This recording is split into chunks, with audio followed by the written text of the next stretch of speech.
A equipa conjunta hala busca a empresa o inicial ele inegavelmente abandona a construção e irrigação e asselou o município a Eleu.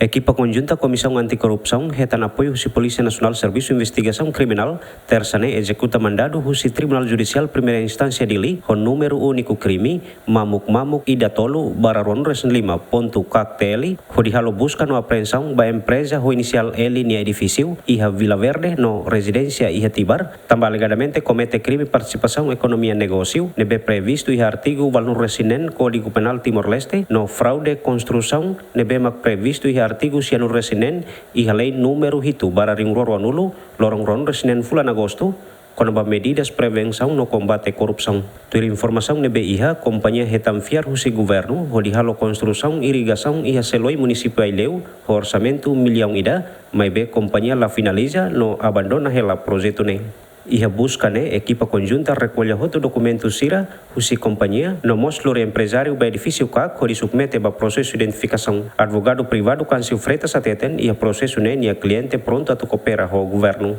Processo ida ne hone cliente sidau via estatuto ida kona ba tanto i baru gitu ga suspeito sidau kia a fase ida ne maka busca ne atmai recolhe de informação kona ba documento sira ne relação ho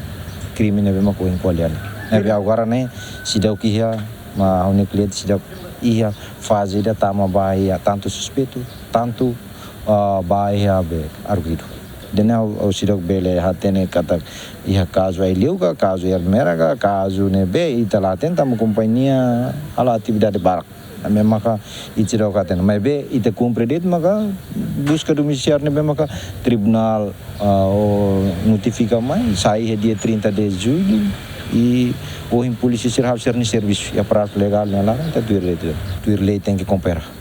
e dan ema kita necessidade de dia contribui para itania be economia itania desenvolvimento itania rela. Husi crime participação economia negócio no fraude construção e artigo ne ia moldura pena prisão tinang rua atau tinang nen. João Carlos Santina de Jesus GMN.